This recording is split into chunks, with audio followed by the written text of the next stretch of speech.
Salut, moi c'est Alex. Et aujourd'hui je t'amène avec moi dans un endroit qui est un petit peu spécial pour moi parce que c'est un spot sur lequel j'aime beaucoup me rendre avec un de mes potes, plutôt j'aurais dire un ami, pour discuter de ces choses dont on parle entre amis.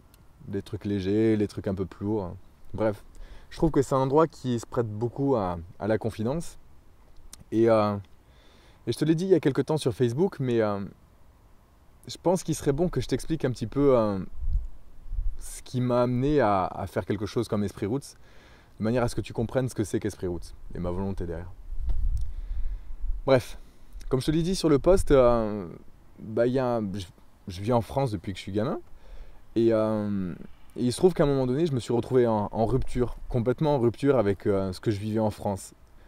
Dans le sens où je me retrouvais plus dans le travail, parce qu'à la base je suis infirmier, et on me demandait de faire des choses sans prendre en considération ni les patients que j'avais entre les mains, ni même moi en tant que soignant, ni même mes attentes en tant que soignant, et même ce que j'estime nécessaire. Bref, il y a plein de choses qui m'ont poussé à la rupture, que ce soit dans le travail ou dans la vie privée. Et sur un coup de tête, j'ai décidé de partir en Australie. Alors, ne me demande pas l'Australie, pourquoi? Parce que je ne sais pas, juste j'avais le sentiment qu'il fallait absolument que j'aille là-bas. Alors du coup, je suis parti là-bas. Et très rapidement, en restant là-bas, je me suis aperçu que les auberges de jeunesse c'était cool, mais que ça allait me coûter un bras. Donc du coup, je me dis que je vais partir à la recherche d'un 4x4 et j'en trouve. Et il y a une histoire super cool autour de ce 4x4, dans le sens où j'ai fini dans une colocation pour acheter le 4x4, et puis c'était des gens super cool avec qui j'ai vécu des choses super cool et qui ont nourri un petit peu l'idée d'Esprit Roots. Mais ça, ce sera l'objet d'une autre vidéo, parce qu'il y a autre chose dont il faut que je parle avant. Bref, je te l'ai dit, j'avais acheté un 4x4, pendant un mois je l'ai roulé, je suis parti en mode tout-terrain, en mode road trip, tout ça, aucun problème. Et là, il se trouve que j'ai un trajet à faire depuis la montagne, là où je me trouvais, jusqu'à Sydney. Alors je sais plus à combien de temps c'était, mais c'était un truc comme 10 heures de route, tu vois, donc j'avais besoin de mon 4x4 quoi. Et puis là, je pars sur la route, et au bout de 3 heures, la voiture qui commence à faire un bruit vraiment chelou. Je m'arrête sur le bas-côté, je fais un petit check, je me dis bon, quelques temps avant j'ai fait la vidange, autant j'ai raté un truc, a priori non. Ok, je commence à regarder autour du 4x4 comment je peux faire pour trouver de l'aide. Je vois qu'il y a un petit chemin, un portail au bout, je m'avance un petit peu, je vois qu'il n'y a personne. Ok, j'attrape mon téléphone, je regarde si j'ai du réseau, il n'y en a pas. En même temps, je suis en Australie, dans le trou du cul de la montagne par là-bas. Bref, normal qu'il n'y ait pas de réseau quoi. Ok. Je fais le bilan, je me rends compte qu'environ 1 kilomètre plus tôt, j'avais croisé des voitures de police, donc je me dis peut-être qu'eux pourront m'aider. Je commence à marcher dans cette direction, tranquille, et là je vois un bus qui arrive. Tu sais, ce genre de bus que tu vois dans les films américains tout jaunes, avec leur forme particulière là. Du coup, je lève les bras, j'apparais de la personne, je la questionne, je dis bon voilà, ma situation c'est ça, qu'est-ce que je peux faire quoi. Et la meuf elle me dit bon écoute, c'est simple, t'as un chemin là-bas, vas-y, je suis sûr que tu trouveras quelqu'un.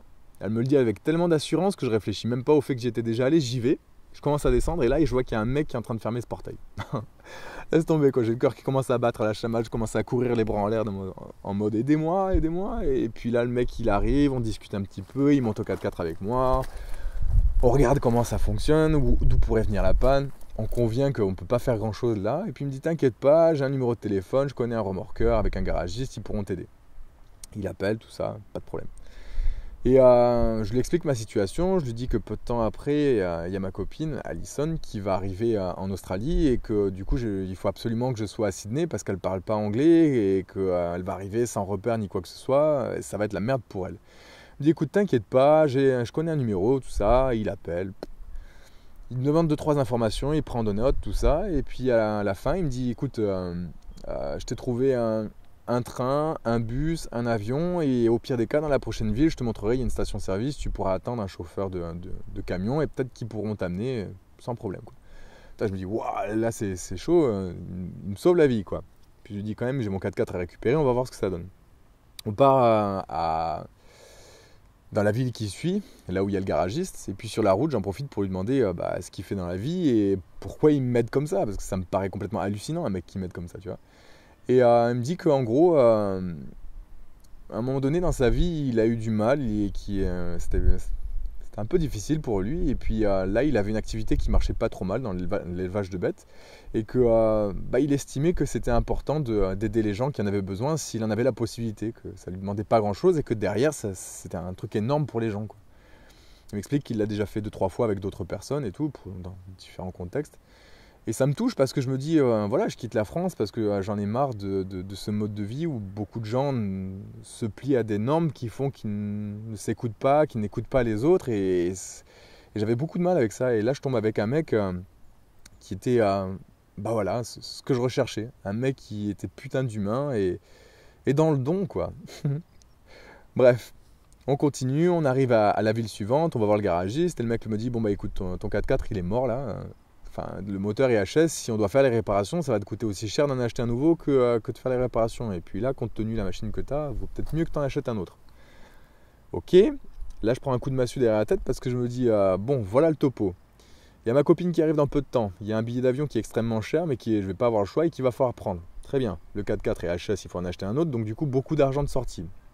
S'il faut racheter un autre, beaucoup d'argent à sortir derrière aussi. Ok, chaud là. Hein. Et puis je me dis, bon, on a un road trip à faire. On avait si elle venait, c'était sur la période d'1 mois et demi. C'était pour qu'on fasse la côte ouest, qu'on redescende à paix. On avait le projet de partir un petit peu dans le bush et tout. Et là, je me rends compte que tout ça, ça va être carrément compliqué, quoi.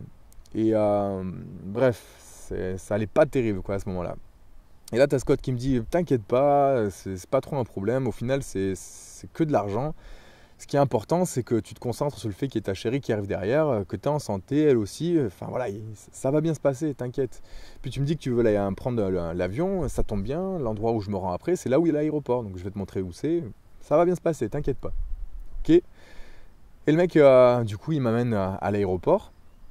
Et j'essaie de discuter avec les vigiles pour savoir s'il est possible de rester là pendant la nuit. Ils m'apprennent que l'aéroport est trop petit, qu'ils vont fermer, que du coup, je ne peux pas rester là. Ok, nouveau stress, je me dis bon, demain matin, s'il faut prendre l'avion et que j'ai plus de... que je me rate sur l'horaire et que je rate l'avion, ça va être carrément la merde. Et puis là, t'as Scott, parce que le mec qui m'aide depuis le début, il s'appelle Scott. Il me dit, c'est pas grave, t'inquiète, je vais t'amener en ville, je connais un endroit où tu pourras dormir, je te filerai un numéro pour le taxi, t'inquiète pas. Le mec, il voit que je suis en stress comme jamais. Mais c'est pas grave, pour lui, il me dit, t'inquiète pas, je te dépose à l'hôtel, puis demain matin, j'ai un petit peu de temps entre le moment où je me lève et le moment où je vais faire ce que j'ai à faire derrière. Je viendrai te chercher. Je me suis dit, putain, c'est quand même chaud. Et tu sais quoi, 5h le matin, devant ma chambre d'hôtel, le mec était là. Il était prêt à m'amener à l'aéroport. Il m'amène à l'aéroport et puis j'avais envie de le remercier, comme j'avais eu à remercier quelqu'un. J'étais plein de gratitude pour lui et ce qui m'a troué le cul, c'est que le mec, en fait, il n'acceptait pas la seule chose que j'avais entre les mains à lui offrir, à savoir un pack de bière, parce qu'il était juste satisfait d'avoir pu m'aider. Et j'ai trouvé ça complètement dingue. Je veux dire, le mec, il attendait rien, en fait. Il avait juste envie de m'offrir ce qu'il pouvait à ce moment-là, de m'aider, parce qu'il savait que j'étais dans le besoin. C'est une histoire qui m'a tellement marqué qu'aujourd'hui, si tu veux comprendre ce que c'est qu'Esprit Roots, c'est ça. C'est Scott, c'est ce mec qui te prend par l'épaule quand tu sens que ça va pas et qui t'accompagne. C'est un espèce de phare au milieu de la nuit qui va te guider mais sans te pousser, qui va juste être là pour te dire écoute, vois ce qu'il y a à voir et ça va bien se passer. Donc voilà ce que c'est Esprit Roots et voilà ce qui m'anime avec tout ça. Alors j'espère que cette histoire aura été aussi cool pour toi qu'elle a été pour moi. Et puis à une prochainement. À plus.